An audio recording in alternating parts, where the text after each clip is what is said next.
കൊല്ലം ആശ്രാമം ശ്രീകൃഷ്ണസ്വാമി മഹാക്ഷേത്രത്തിലെ കോടിയർച്ചന വാർഷികം നടത്തി. ദശലക്ഷാർച്ചനയ്ക്കും സമാപനമായി.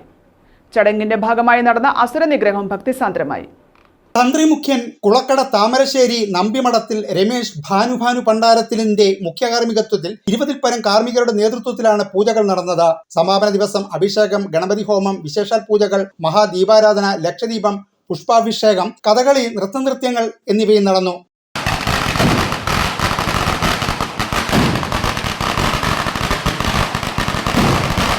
ദീപാരാധനയ്ക്ക് ശേഷം നടന്ന അസുര നിഗ്രഹം ഭക്തിസാന്ദ്രമായി.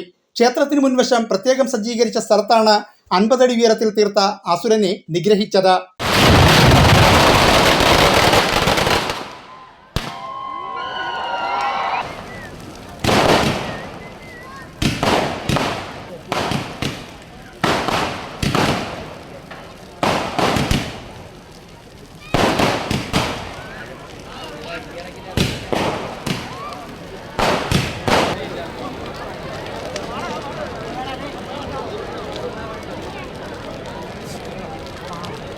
ലക്ഷാർച്ചനയിലും ലക്ഷദീപം ദർശിക്കാനും നൂറുകണക്കിന് പേരാണ് ക്ഷേത്രസന്നിധിയിൽ എത്തിയിരുന്നത്.